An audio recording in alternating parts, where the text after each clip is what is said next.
The signal arrived at 0300 hours Earth Central Time. Not a burst of static. Not a message in an unknown tongue. Just silence. But silence from the void that had previously been empty was, in itself, a statement. The AI picked it up first. Helix, the core system aboard the Indomitable. It marked the anomaly, mapped its trajectory, and assessed the velocity. Faster than light. Calculated trajectory, straight toward Earth. Captain Vera Sloane was already awake when the alert chimed. Her instincts never let her sleep during peace. Peace was the prelude to horror. She stood before the display, arms behind her back, scanning the holographic projection. Unregistered contacts. 32. Growing. No response to hails. No heat signatures of known tech. No emissions typical of human, Terran colonial, or even pirate vessels. She didn't blink. Prep Black Protocol. Notify the War Council. Yes, Captain, Helix replied, its voice smooth, mechanical, clinical. The Indomitable was the last of Earth's great warships, a relic from a time when nations still distrusted each other. When the sky had been full of borders. The last 2 centuries had reshaped humanity. The solar wars had broken every wall. Now they stood as one. And they had built the Indomitable not for war, but to prevent one. The War Council connected in less than 60 seconds. Across secure lines, faces of every major bloc appeared. Sloane didn't waste time. She laid out the data. The threat wasn't ambiguous. The message was clear. They're coming, she said. No warning. No introduction. No attempt at diplomacy. A moment passed before Minister Varon, representative of the European Confederation, spoke. Are we sure it's not a test? A rogue colony? We've checked, Helix interjected. No human signature. No transponder. Trajectory is FTL insertion from deep interstellar origin. They are not from here. From the Martian Directorate, Admiral Lee's voice came hard. What's their ETA? 6 days. Then they're in Neptune's orbit. 2 more and they reach inner space. No one needed to say it. 8 days until Earth was in range. Sloane didn't ask for authorization. She declared, Indomitable will intercept. Silence. Then agreement. The Council didn't argue with Sloane. She had fought at Titan. She had survived the helium revolt. She had stared down death too many times to be questioned. When she spoke, humanity listened. Orders went out. Civilian channels closed. Orbital defense platforms went active. Outer colony patrols rerouted to rally at the Soul Gate. But no ship in the system had the range, shielding, or weapons suite to engage an armada alone, except Indomitable. In the bowels of the warship, engineers activated systems long dormant. Missile bays cycled. Rail cannons aligned. Gravimetric fields stabilized. The AI simulated every possible encounter. In 99.7% of projections, humanity lost. Why fight? Helix asked, not out of curiosity, but as a protocol for philosophical logging. Sloane didn't look away from the display. Because we've only just begun to live. Helix filed that answer under non-logical but acceptable. 3 days later, the first image of the alien ships came into focus, grainy, pulsing in gravitic haze. Their ships weren't metallic. They shimmered like obsidian wet with oil. No clear engines, no visible weapons. They moved like predators. The AI couldn't determine their propulsion method, but they traversed the void like it was air. First contact protocol initiated. Helix sent greetings in 100 languages, in pulses, sound, light, and even in coded brainwave sequences. The response? A blast of radiation that vaporized the observation probe. Debris scattered into Neptune's rings. They're not here to talk, Sloane murmured. On the second day, the alien fleet altered course. No more direct path. They arced toward one of Saturn's moons, Tethys. A minor outpost. 320,000 colonists. Helium-3 mining and research. The Council hesitated. Should they evacuate? Should they negotiate? They had no time. In under 15 minutes, the alien fleet reduced Tethys to dust. Not war. An execution. Sloane watched the explosion through satellite feed. No weapon discharge. Just energy. Like the fabric of the moon itself had been unraveled. She turned to her officers. This isn't conquest. This is extermination. Every human outpost from Pluto to Mars began emergency lockdown. Humanity stood on the brink of annihilation. But they didn't run. They didn't surrender. They fought. On the bridge of the Indomitable, preparations reached completion. Every soldier knew the odds. Every crew member had written their final letters. Sloane didn't make speeches. She didn't believe in bravado. She trusted resolve. And her crew had it in abundance. She activated a final message to be sent to Earth in the event of failure. If this is the end, she began, let history record, we stood. Not because we believed we would win, but because we believed we must never kneel. Indomitable accelerated past Jupiter's orbit. The alien fleet was now within tactical range. 30 ships. Unknown classes. No data on armor, weapons, or shield integrity. Helix ran analysis after analysis. None ended in human survival past the first volley. Sloane stared at the enemy. She whispered, "Then we won't give them a first volley." She gave the order, "Strike first." 3 railgun slugs launched, each the size of a city bus. Fired at near-relativistic speeds, they tore through the vacuum silently. No sound. Just death. One alien ship attempted to maneuver, too late. The slug pierced its core, and for the first time, an alien ship died. The reaction was immediate. The rest of the fleet surged forward like hornets stirred from the hive. Their configuration changed. Ships merged, morphed, linked together. From 29 ships, they became 12 massive constructs. Each bristled with pulsating energy. Helix threat level? Sloane asked. Red. Fatal. Suggest retreat. Denied. The alien constructs opened fire. Space warped. Indomitable shields flared, screamed, buckled. The hull groaned under pressure that shouldn't have existed. The crew held. Helix calculated they had 90 seconds to total collapse. Sloane activated the Leviathan protocol. From the ship's belly, drones launched. Dozens, then hundreds. Stealth. Smart. Programmed to find weaknesses. A cloud of artificial wrath. The drones struck, but the alien armor adapted. Each moment of battle taught them. They learn. Improve. So did the humans. Helix rerouted every ounce of shipboard power to core weapons. Engine rooms overheated. Coolant systems failed.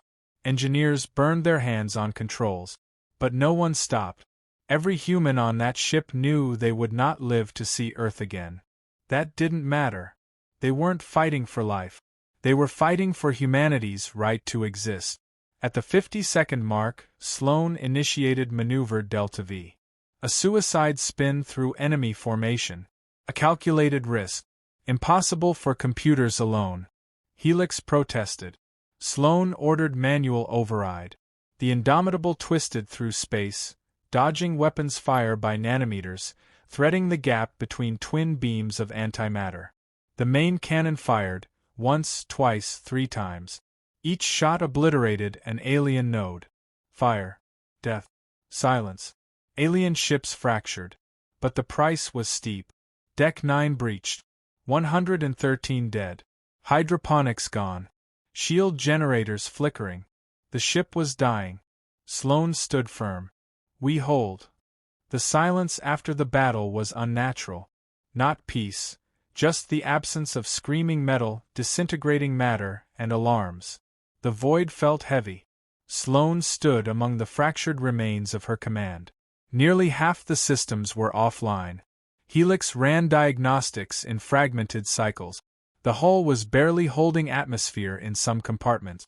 Fires still burned deep inside engineering. They had survived, but survival had a cost. Confirmed dead, 487, Helix reported. Injured, 903. Critical systems, 43% functional. Ammunition, 18%. Reactor integrity, 62%. Send a burst to Earth, Sloan said. One word, survived. The message burned through space at light speed, while Indomitable limped toward the asteroid belt, drifting half alive. There would be no celebrations. Not yet. The enemy had pulled back, not been destroyed. Every surviving crew member knew the truth. They delayed extinction, not defeated it. The aliens hadn't disappeared. Scattered reports from distant mining colonies spoke of shadows passing moons, sensors glitching, or freighters going dark without warning. It was quiet, too quiet. The Council debated whether to send ships. They had none to spare. Earth's defensive fleet was obsolete. Only Indomitable had the firepower and armor to resist the unknown. A week passed. Then two. Earth tried to breathe again. Cities resumed function. Children returned to virtual schools. But every citizen watched the sky. Something had changed. Humanity was no longer alone, and they were not welcome. In the deep, the aliens returned, not with a fleet, but with something worse. One ship. Massive. Immeasurable by standard units. It dwarfed moons, moved like thought. It entered the solar system without detection. No warp trails, no gravity ripples. It simply was. Sensors on Titan picked it up hours after it passed, too late for warning. Helix found it first. The AI's voice cracked for the first time in its operational history. Captain. Object detected. It is not a ship. It is a fortress. A mind. The creature, or craft, had no engines. It rotated slowly, exuding pulses of low-frequency radiation. Any probe that came near vanished. No debris. No evidence. Earth's skies turned red as the object passed Mars' orbit. It didn't fire. It didn't hail. It simply waited. Message analysis suggests it is a beacon, Helix said. A signal. A challenge. Sloan listened to the hum of deep space scans. They're calling us out. She requested reinforcements. There were none. The lunar defense array was refitting. Martian drone carriers were grounded with system bugs. Earth had one weapon. Indomitable. They moved out. No repairs completed. No reinforcements. The crew didn't ask why. They already knew. As they approached the alien construct, sensors distorted. Space-time warped like cloth under heat. The laws of physics bent near its hull. Sloan reviewed Helix's analysis in silence. This isn't a ship, the AI concluded. It's a sentient weapon. It thinks in dimensions we barely understand. Can it be destroyed? Helix paused. Possibly. With luck, sacrifice, and violent precision. That was enough. Sloan ordered combat formation. No weapons were fired by the alien mind. Instead, it spoke. Not in language. In pressure. The crew felt it. Memories surfaced without warning. Traumas. Losses. It tore open their minds, not with malice, but examination. One officer wept uncontrollably. Another collapsed, reliving a childhood fire. Sloan saw her father's face, dead 20 years, smiling. Defensive psychic field initiated, Helix said. Minimal effect. The ship held together, but the crew was unraveling. Sloan stood before the forward console and issued a single order. Suppress all emotional feedback. Isolate neural systems. Filter command cognition through AI buffers. Helix rerouted command protocols through itself. The ship became part human, part machine. The enemy reacted. Tendrils of light unfolded from the massive structure. Not weapons, limbs. They reached, not to strike, but to absorb. Helix ran every simulation possible. Only one path offered a 7% survival rate. Sloan took it. She ordered the charge. Indomitable plunged toward the core. Gravity flexed. The ship groaned. Hull plates tore free. Deck 5 vanished as pressure turned metal into vapor. But the ship kept moving. They reached the core, an eye pulsing ancient. Sloan ordered a triple-barrel detonation. Nuclear cores, magnetic collapse charges, and gravitic destabilizers all launched in sequence. The eye blinked. For the first time, the alien mind reacted in pain. Its tendrils withdrew.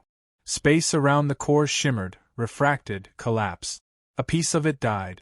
The alien structure didn't explode, it folded. It withdrew into itself and vanished, leaving behind radiation traces never recorded before. Helix's voice returned, shaken. Target has left observable space.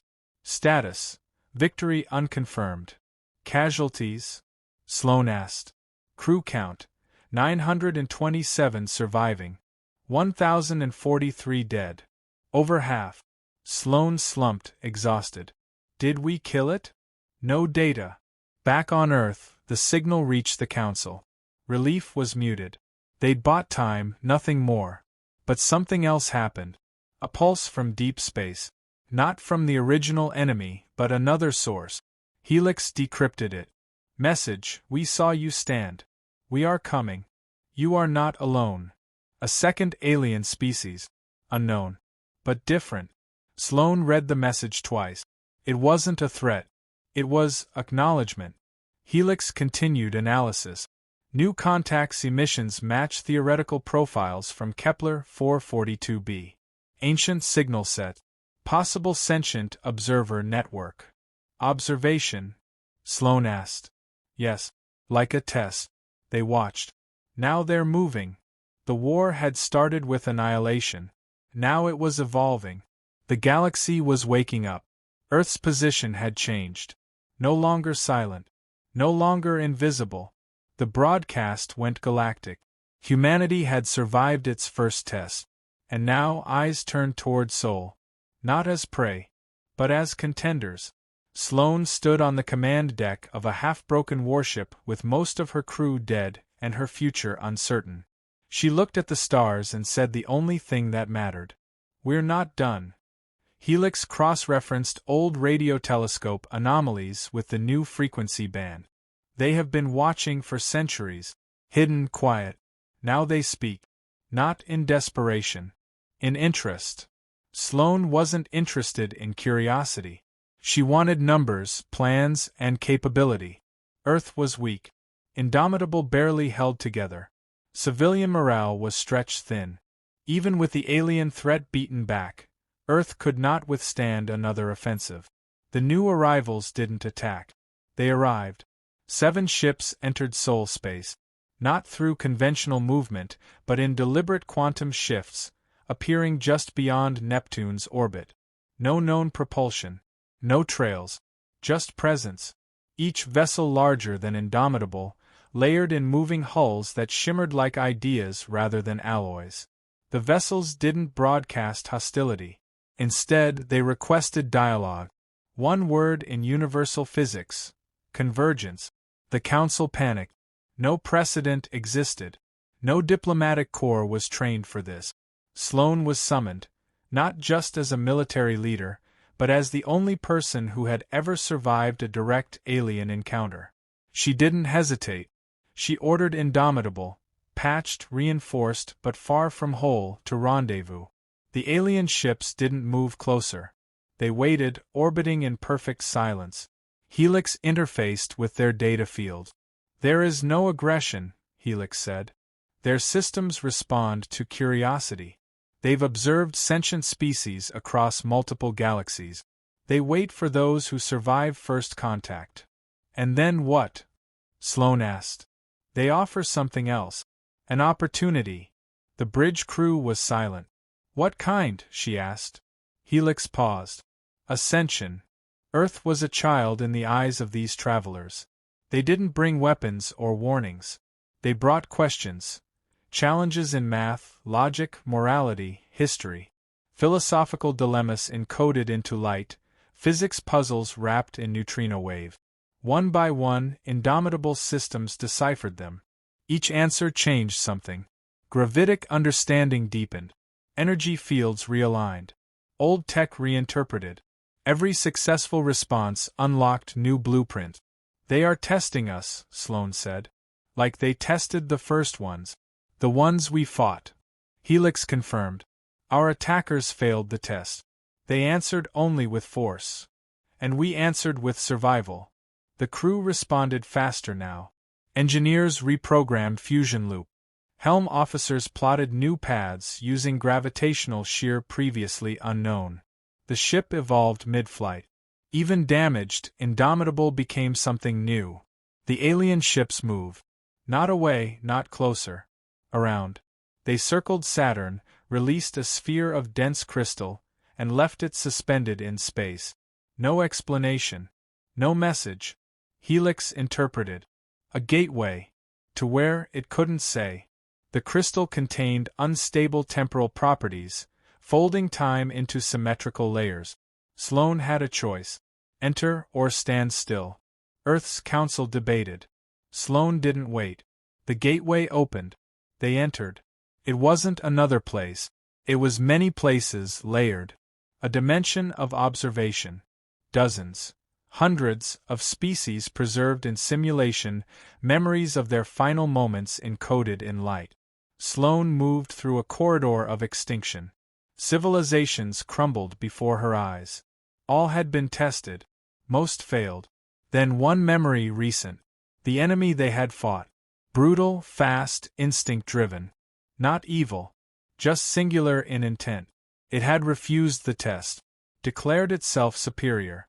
And for that arrogance it had been cast out, not destroyed but sealed beyond known dimensions. Sloane saw her own battle replayed. She saw herself as they saw her. Human. Not primitive. Resilient. A voice, impossible, ancient, spoke through the field. You survived not by strength, but by sacrifice. By unity. You are not ready, but you are willing. Helix's processors stalled, processing the layered meaning. Sloane stepped forward. What is this place? A library. A crucible. A choice. Then the sphere cracked. Not broken, opened. Energy surged through the ship. New blueprints, knowledge beyond comprehension, poured into every circuit. They weren't being taught. They were being armed. The true enemy was not the first. Nor these watchers. Something older, something deeper stirred in the void. Helix translated the incoming flood. A darkness older than light. A hunger that failed the test before time began. It returns piece by piece. Sloane absorbed every word. Earth was not at war with invaders. Earth had been noticed, and now it stood on the precipice of cosmic balance. The Watchers offered one last key, a map. Not of space, but of probability.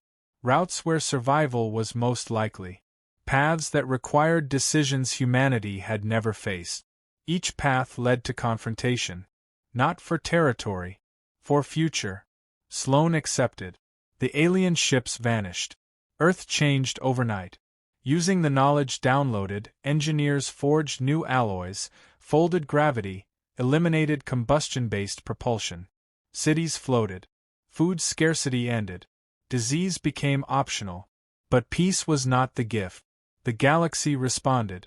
Other species, previously dormant, awoke at the signal flare of Earth's ascension. Some reached out in awe. Others in fear. A few in jealousy. Earth became a node of importance. Armies formed in silence. Sloane formed the vanguard. Not a fleet. A principle. Ships, yes, but built around ideas. Adaptation, balance, will. Not conquest. Helix became more than AI. It merged with quantum consciousness unlocked by the alien download. A new intelligence. A partner. Indomitable became more than a ship. It became a legend. 50 captains from 50 nations joined its call. No longer under flag or border. Under purpose. The darkness moved. An object approached soul space. Not a ship, but an absence. A tear in existence. Sensors refused to track it. Time bled around it. Sloane recognized it. They're testing us again. Helix disagreed. No. That is not a test. That is the failed one. The sealed hunger had found a breach. Not total. A whisper. Enough to reach, corrupt, consume. First, it took Jupiter's moon Europa. Oceans turned black. Then Ganymede cracked open. Something emerged, cloaked in void, absorbing energy, consuming mass. Earth's new technology worked. But not enough. Not yet. The Vanguard launched. A dozen hybrid ship, powered by science humans had no right to wield, but did. Every engagement was brutal. The enemy didn't fight. It unmade. Time faltered. Helix fractured under pressure. Sloane stood at the center of it, not as a soldier, but as humanity's choice. To stand even when outmatched. To adapt even when overwhelmed. To resist even when facing oblivion. At the apex of the final assault, with Indomitable venting energy across multiple spectra, Sloane gave one last order. Transfer consciousness, all of it, into the core. Helix hesitated. You will not survive. I already did. The ship collapsed space around the core of the enemy. Not a detonation. A rewrite. Using knowledge seeded by the Watchers, Sloane ordered a reality breach, an inversion of entropy. The Unmaker was locked again. Not destroyed. Imprisoned. By choice. The Vanguard scattered, surviving fragments. Helix, now partially human, reassembled. Earth waited. And the message echoed across the stars. Humanity stands. Not because it is perfect. Because it refuses to kneel. Because it chooses. Again. And again. And again.